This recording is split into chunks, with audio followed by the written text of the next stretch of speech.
बहुत समय पहले की बात है। एक छोटे से गांव में एक निर्धन दंपत्ति रहते थे। एक दिन उनके घर एक पुत्र ने जन्म लिया। उसी समय गांव के एक ज्ञानी ज्योतिषी ने भविष्यवाणी की, यह बालक एक दिन राजा की बेटी से विवाह करेगा। ये बात हवा की तरह चारों ओर फैल गई और अंततः राजा के कानों तक भी पहुंची। राजा इस भविष्यवाणी से अत्यंत चिंतित हुआ। वो किसी भी स्थिति में ये नहीं चाहता था कि उसकी पुत्री का विवाह किसी गरीब बालक से हो। राजा स्वयं उस बालक को देखने गांव पहुंचा। वहां पहुंचकर उसने छलपूर्वक उस नवजात शिशु को माता पिता से ये कहकर मांग लिया कि वो उसे राजमहल में श्रेष्ठ शिक्षा और सुख सुविधा देगा। किंतु जैसे ही राजा ने बालक को प्राप्त किया, उसने उसे एक टोकरी में बंद कर नदी में बहा दिया ताकि वो बालक जीवित न रह सके। परंतु विधि को कुछ और ही मंजूर था। वो टोकरी नदी के बहाव में बहती हुई एक दूरस्थ गांव में एक चक्की वाले के पास पहुंची। उस चक्की वाले ने बालक को जीवित पाया और दयावश उसे गोद लेकर अपने पुत्र के समान पाला। वर्षों बीत गए। वो बालक अब युवा, सुंदर, बुद्धिमान और साहसी हो चुका था। एक दिन वो युवक किसी काम से राजमहल पहुंचा। राजा ने जब उसे देखा तो उसे अपने बचपन की गलती याद आ गई। यही वो बालक था जिसे उसने नदी में बहा दिया था। राजा ने तुरंत एक योजना बनाई। उसने एक पत्र तैयार किया जिसमें लिखा था, यह पत्र जिस व्यक्ति के हाथ में हो उसे तुरंत मृत्यु के घाट उतार दिया जाए। उसने वो पत्र उस युवक के हाथ में देकर रानी के पास भिजवाया। रास्ते में युवक एक डाकू के घर रुका। वो डाकू उस पत्र को पढ़ने में सक्षम था।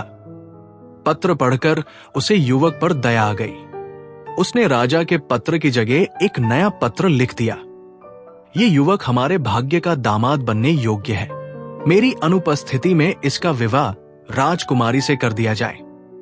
जब युवक रानी के पास पहुंचा तो रानी ने पत्र पढ़ा और वैसा ही किया।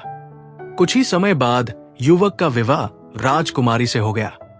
राजा जब लौटा तो ये देखकर क्रोधित हो उठा कि एक सामान्य युवक अब उसका दामाद बन चुका है।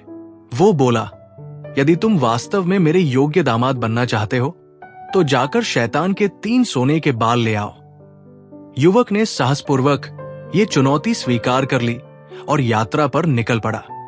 यात्रा के दौरान युवक को 3 अलग अलग नगरों से होकर जाना पड़ा। वहां के निवासियों ने उससे अपनी अपनी समस्याएं साझा की। पहले नगर में एक सूखा कुआं था जिससे वर्षों से जल नहीं निकल रहा था। दूसरे नगर में एक सोने का पेड़ था जो अब फल नहीं दे रहा था। तीसरे स्थान पर एक नाविक था जो वर्षों से नदी पार करने के बाद वहीं फंसा हुआ था। युवक ने वचन दिया कि वो शैतान से इन प्रश्नों के उत्तर प्राप्त करके लौटेगा। युवक अंततः शैतान के भयानक घर पहुंचा। सौभाग्यवश वहां उसे शैतान की वृद्ध माता मिली जो अत्यंत करुणामयी थी। युवक ने उन्हें अपनी पूरी कथा सुनाई और सहायता की याचना की। वृद्धा को युवक पर दया आ गई। उन्होंने उसे एक बड़े संदूक में छिपा दिया और शैतान के आने की प्रतीक्षा करने लगी। रात्रि में जब शैतान घर लौटा तो उसने क्रोधित होकर पूछा कि घर में इंसान की गंध क्यों आ रही है। उसकी मां ने बात को टालते हुए उसे शांत किया और बातें करने लगी। चतुराई से उसने शैतान से 3 प्रश्न पूछ डाले। शैतान ने उत्तर दिए, कुएं में पानी नहीं आता क्योंकि उसकी गहराई में एक विशाल मेंढक बैठा है। जब तक उसे बाहर नहीं निकाला जाएगा जल नहीं मिलेगा। सोने का पेड़ इसलिए फल नहीं देता क्योंकि उसकी जड़ों को एक चूहा काट रहा है। जब तक उसे हटाया नहीं जाएगा पेड़ सूखा रहेगा। नाविक इसीलिए फंसा है क्योंकि कोई मूर्ख व्यक्ति उसकी जगह लेने को तैयार नहीं होता। जैसे ही कोई दूसरा उसकी जगह लेगा वो मुक्त हो जाएगा। इतना कहकर शैतान गहरी नींद में सो गया। तभी उसकी मां ने चालाकी से उसके सिर से 3 सोने के बाल उखाड़ लिए और युवक को सवेरा होने से पहले ही वहां से विदा कर दिया। वापसी के मार्ग में युवक ने 3 नगरों में रुककर समस्याओं के उत्तर बताए। नगरवासियों ने उसका हृदय से धन्यवाद किया और इनाम स्वरूप ढेर सारा सोना दिया। जब वो युवक महल लौटा तो अब वो गरीब नहीं रहा, उसके पास अपार धन संपत्ति थी।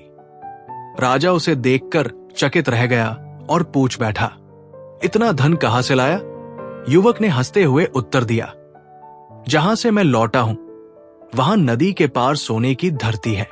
लोभी राजा तुरंत वहां चल पड़ा, पर जैसे ही वो नदी पार करने लगा, नाविक ने उसकी जगह उसे पकड़ लिया और अब वो स्वयं फंस गया।